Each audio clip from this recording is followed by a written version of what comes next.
नमस्कार, आप सभी का स्वागत है। यह जो हमारी श्रृंखला है यह है इंट्रोडक्शन टू पॉलिटिकल थ्योरी। अब यह जो पेपर है वो बीए प्रोग्राम फर्स्ट सेमेस्टर में जितने भी विद्यार्थियों ने अभी एडमिशन लिया है दिल्ली यूनिवर्सिटी के या विभिन्न कॉलेज में, जिसमें पॉलिटिकल साइंस जो है वो आपका मेजर हो सकता है या माइनर हो सकता है। तो उसके अंतर्गत एक पेपर है इंट्रोडक्शन टू पॉलिटिकल थ्योरी, या केवल पॉलिटिकल थ्योरी के नाम से ये पेपर आता है कई बार। इस पेपर को हम करने जा रहे हैं अपने ये लेक्चर श्रृंखला के माध्यम से, लेक्चर सीरीज के माध्यम से।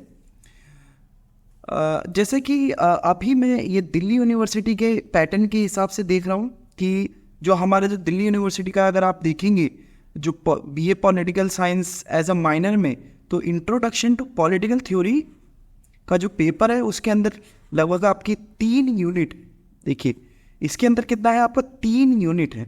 और 3 यूनिट में जो पहला यूनिट है what is political theory and what is it's relevance. तो इस टॉपिक को हम करने जा रहे हैं, पहली यूनिट को हम करने जा रहे हैं। अब यहाँ पे जो फर्स्ट ईयर के जो स्टूडेंट्स हैं, ये जो प्रथम वर्ष जिन्होंने या पहले पार्ट में जिन्होंने एडमिशन लिया है, उनको ये समझना जरूरी है कि ये जो पॉलिटिकल थ्योरी का जो पेपर है, पीटी जो है पॉलिटिकल थ्योरी है, ये पॉलिटिकल साइंस का आपका बेस है। अगर इस पेपर को आप अच्छे से क्लियर कर लेते हैं, अच्छे से समझ लेते हैं, तो आगे जाके आपको पॉलिटिकल साइंस का कोई भी पेपर समझने में कोई कठिनाई नहीं होगी। तो इस पेपर को बहुत अच्छे से तैयार करें, समझें क्या कहने की कोशिश कर रहा है, पॉलिटिकल साइंस है किसके बारे में, ठीक है। तो ये आप ध्यान में रखिएगा। और अगर आप चैनल पे नए हैं तो please like and subscribe and share जरूर करिएगा अपने मित्रों या दोस्तों के साथ। देखिए, पॉलिटिकल थ्योरी स्टार्ट करने से पहले, राजनीतिक सिद्धांत को शुरू करने से पहले, जो पॉलिटिकल थ्योरी इसको स्टार्ट करने से पहले आपको सबसे पहले क्वेश्चन पूछना चाहिए कि थ्योरी होती क्या है, सिद्धांत होती क्या है। देखिए, अगर हम शाब्दिक रूप से देखें तो देखिए इसको 2 भागों में देखिए,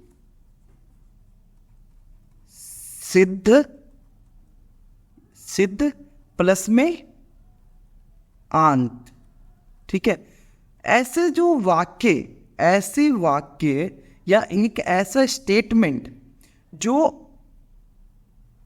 अंतिम में सिद्ध हो, यानी जर्नलाइज हो, यानी स्वीकार्य हो, उसे सिद्धांत बोलते हैं, ठीक है।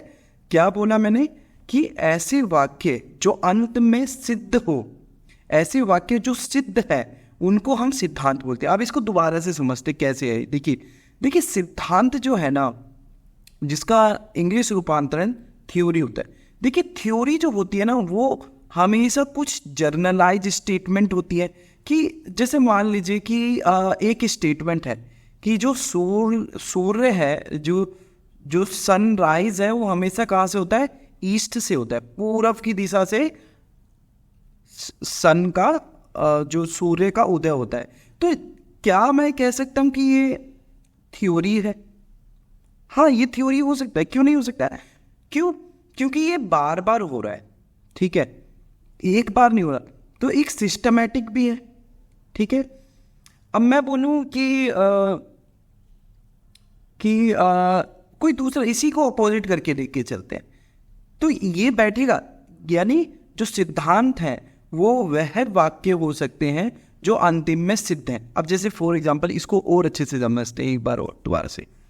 देखिए इधर ये मान के चलिए कि आपका कोई दोस्त है, मान लीजिए विशाल नाम का कोई दोस्त है, ठीक है। उसको खाना बनाने में इंटरेस्ट है, ठीक है। अब वो खाना बना रहा था तो उसने सोचा कि मैं क्या नाम है, आज मैं कुछ और तरीका, कुछ और ईजाद करूँगा, कुछ जो भी मेरे पास इंग्रेडिएंट्स हैं, जितनी भी सब्जियां हैं, उनसे मैं कुछ और बनाऊंगा। तो वो उसने स्टार्ट करा बनाना, ठीक है। और सडनली जब उसने बनाया तो वो एकदम परफेक्ट चीज़ बन गई, एकदम परफेक्ट, ठीक है। अब क्या विशाल कह सकता है कि ये सिद्धांत है? अब विशाल ने जो बनाया उसको वो दोबारा उसी प्रोसेस, यानी जो चीज़ उसने यहाँ पे फॉलो करी थी, सेम दूसरी बार भी जैसे किसी और के घर पे जाके भी वही चीज़ को फॉलो करा, तो सेम वही टेस्ट आया।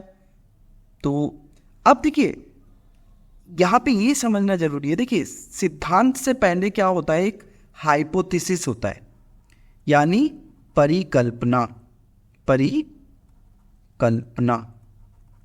ठीक है, देखिए थोड़ा सा टाइम लगेगा मगर थ्योरी आपका क्लियर हो जाएगा।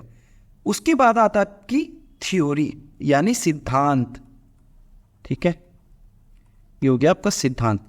उसके बाद आता है आपका लॉ यानी नियम, या इसको लॉज कह लो। ठीक है, अब जैसे मान लीजिए, देखिए न्यूटन एक जगह बैठा हुआ था। ठीक है, एक जो न्यूटन है, ये जो आपका व्यक्ति जो है न्यूटन, ये एक जगह बैठा हुआ था और सडनली एक एप्पल उसके पास गिरा। ठीक है, ये एप्पल गिरा तो इसने देखा ये गिरा क्यों। ठीक है, अब वो इस पेड़ के पास भी बैठा हुआ था, मान लीजिए ये पेड़ है, अब वो दूसरे पेड़ पे भी गया तो देखा यहाँ पे भी एप्पल ही गिर रहा है, मतलब कोई भी चीज ऊपर से नीचे आ रही है।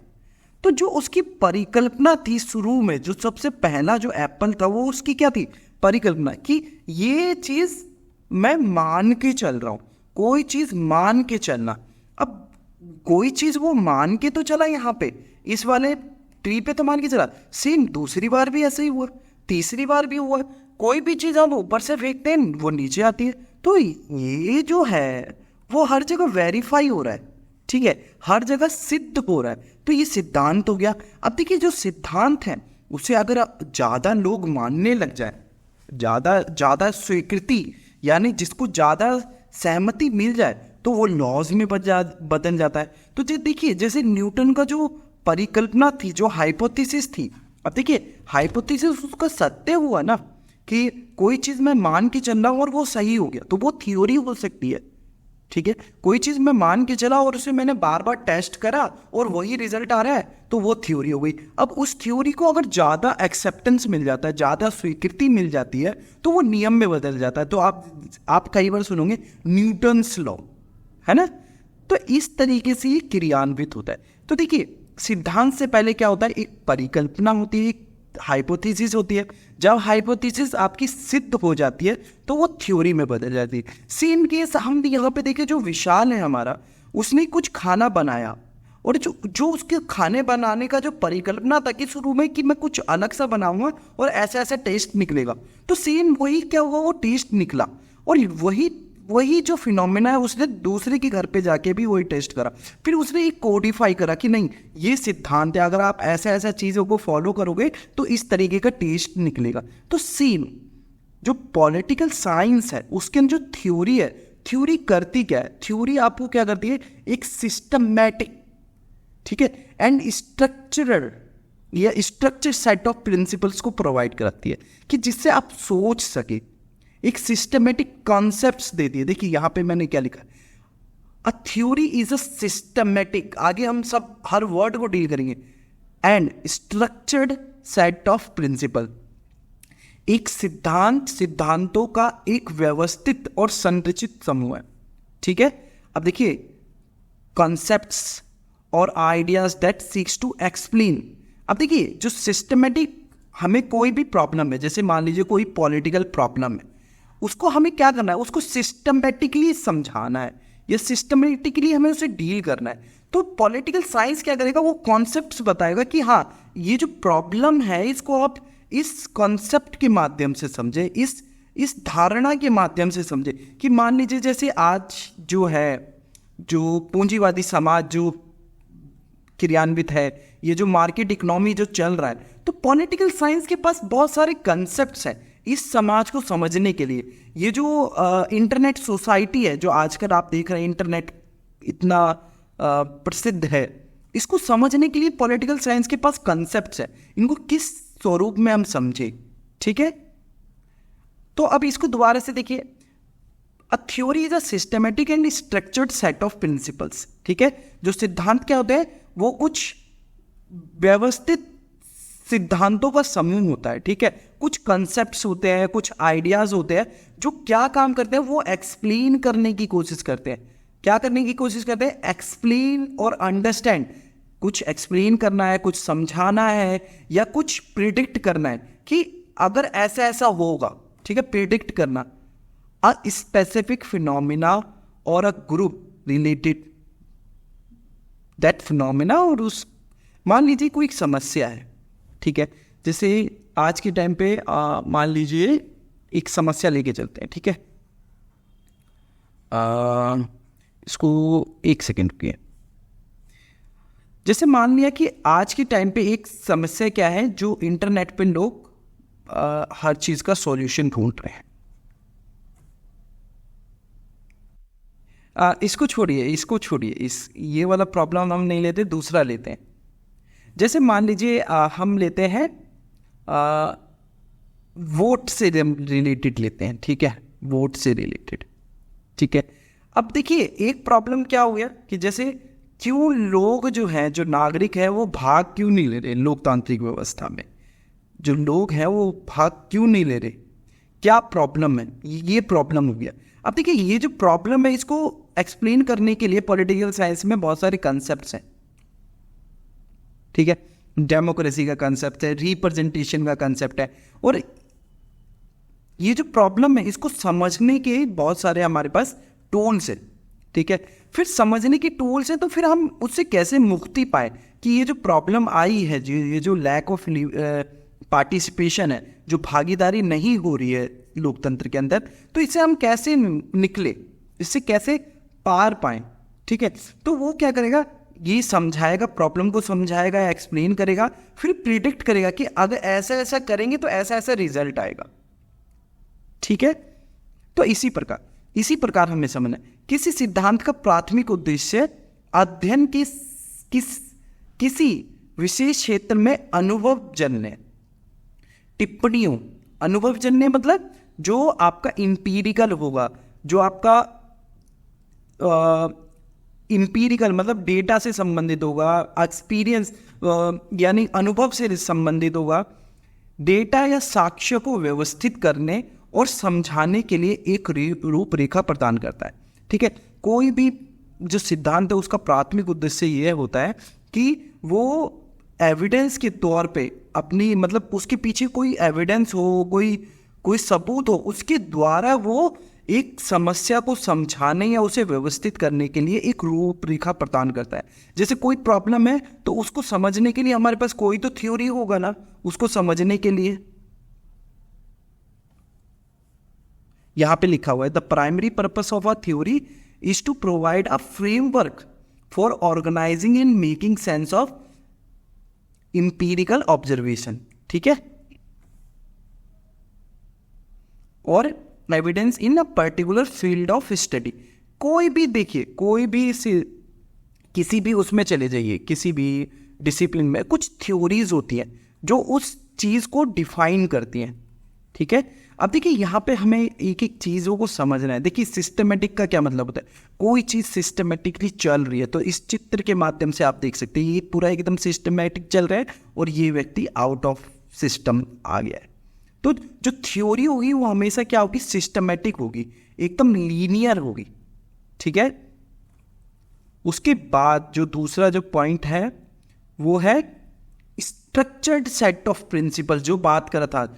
जो थ्योरी जो होती है वो क्या होती है, एक तो हमने देख लिया कि एक सिस्टमैटिक होती है, जो पिछली वाले स्लाइड में हमने देखा, और दूसरा जो है वो क्या है, स्ट्रक्चर्ड सेट ऑफ प्रिंसिपल्स। ये जो सिद्धांतों का समूह होता है या फिर कुछ सिद्ध वाक्यों का समूह होता है या सिद्ध चीज़ों का समूह होता है, ठीक है। तो हम इस तरीके से देख सके कुछ स्ट्रक्चर्ड होती है।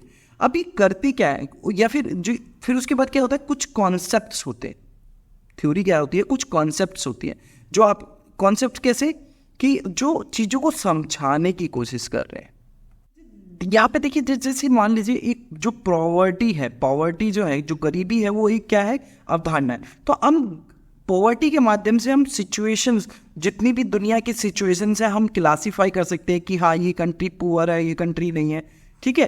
तो ये जो कॉन्सेप्ट्स होते हैं ये भी क्या होता है, एक एब्स्ट्रैक्ट आइडिया होता है जो समझने में मदद करते हैं, ठीक है। उसके बाद है अंडरस्टैंड, क्या करना है? अंडरस्टैंड करना है। किसको अंडरस्टैंड करना है? सोसाइटी को अंडरस्टैंड करना है।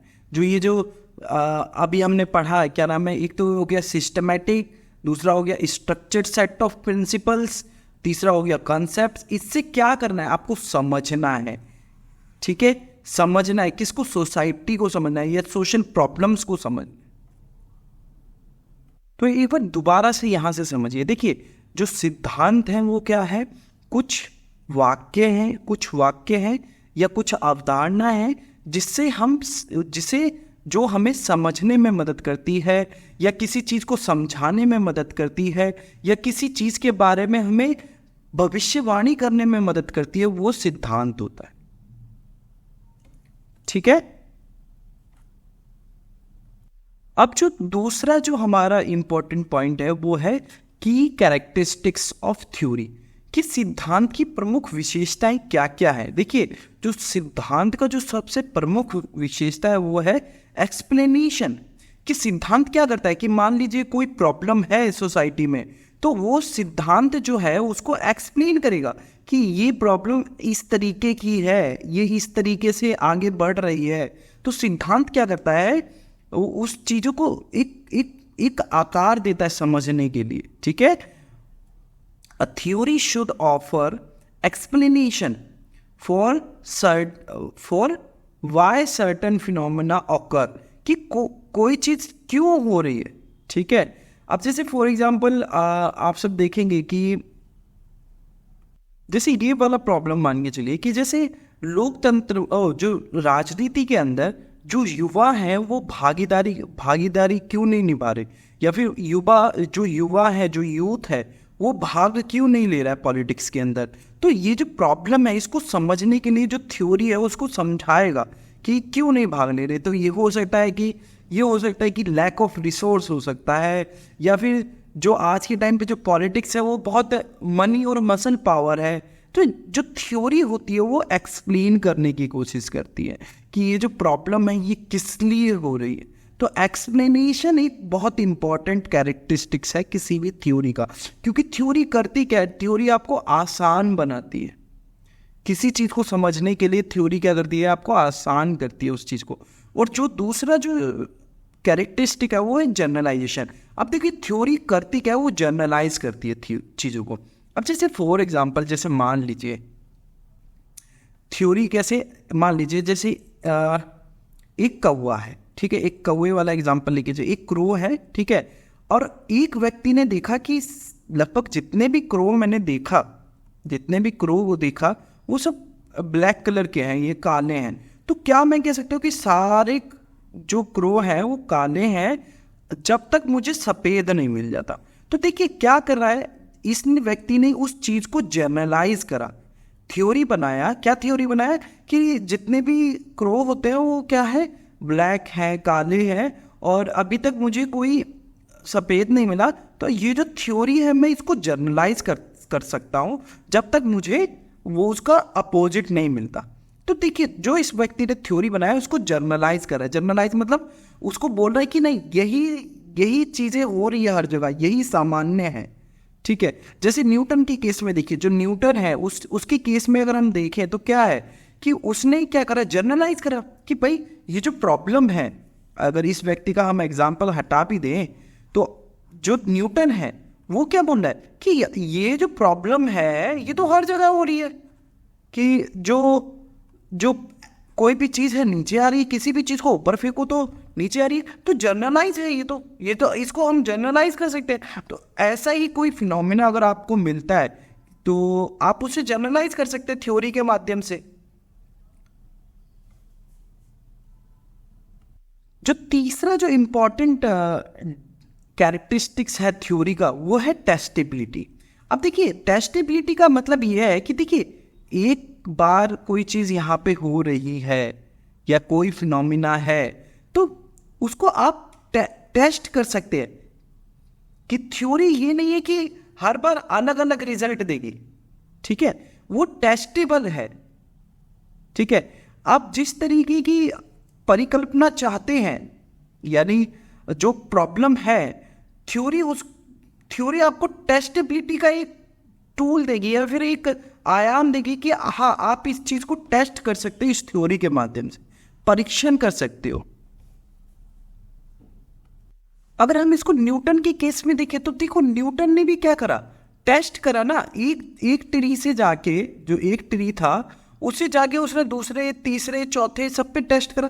जो थ्योरी है वो हमेशा क्या करेगी, टेस्टिबिलिटी प्रोवाइड कराएगी,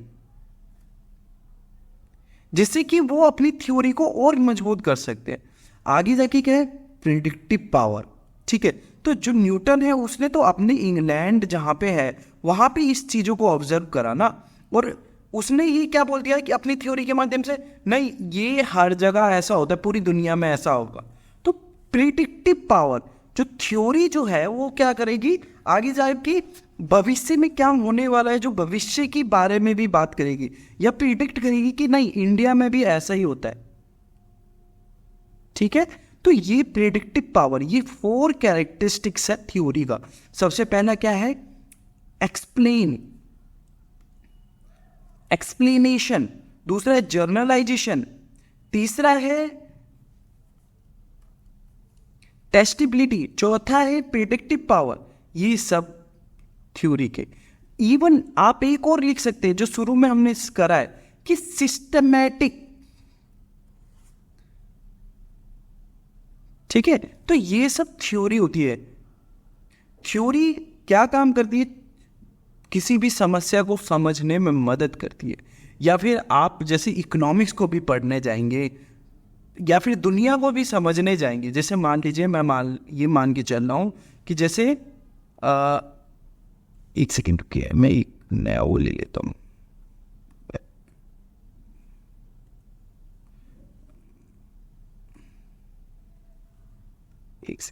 हाँ, जैसे मान लीजिए कि मेरे को आज इंटरनेशनल रिलेशन को समझना है।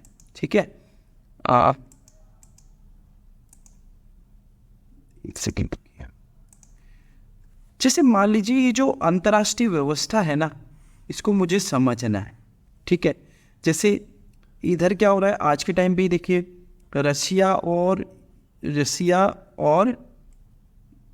रसिया यूक्रेन का वॉर चल रहा है। ठीक है, इधर G20 हो रहा है।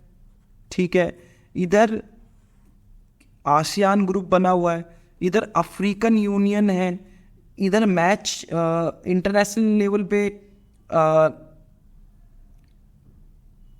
यूएस और कनाडा का कोई इशू चल रहा है। तो देखिए इस अंतर्राष्ट्रीय जगत को या फिर अंतर्राष्ट्रीय संबंध को अगर मुझे समझना है तो मेरे पास कितनी सारी थ्योरी है। जैसे एक यथार्थवाद की थ्योरी है कि यथार्थवाद थ्योरी क्या बोलता है कि जो ये अंतर्राष्ट्रीय संबंध है ना, इसमें हमेशा से क्या हुआ है, हमेशा से युद्ध हुआ है। अंतर्राष्ट्रीय संबंध क्या है, युद्धों के बारे में बोलता है कि हमेशा अंतर्राष्ट्रीय स्तर पे हमेशा युद्ध होते रहे हैं। आज से 2000 साल पहले से लेकर जब तक ये है हमेशा युद्ध होते रहे। आज भी रशिया और यूक्रेन में युद्ध हो रहा है। ठीक है, तो जो यथार्थवाद बोल रहा है कि नहीं ऐसा होता है, ये भी थ्योरी है। देखिए जो रियलिज्म है वो भी थ्योरी है। दूसरा एक थ्योरी